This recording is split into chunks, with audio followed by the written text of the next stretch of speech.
How to add effects on Google Slides. Google Slides offers a variety of effects to make your presentations more visually engaging and impactful. So here's what you can do. First, adding transitions. Click on the slide you want to add a transition to, right-click on the slide, and select Transition.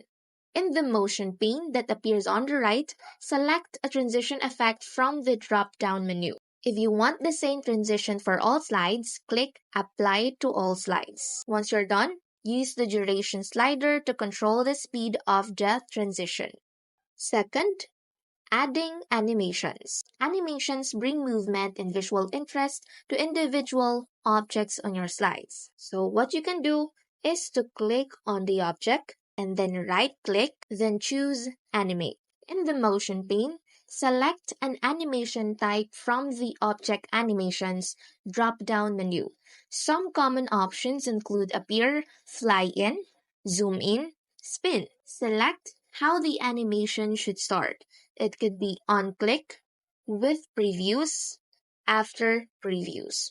Once you are done, use the slider to control the animation speed, or you could add multiple animations to a single object by clicking Add Animation. By following these steps, you can easily add effects to your Google Slides presentations and make them more engaging and memorable for your audience.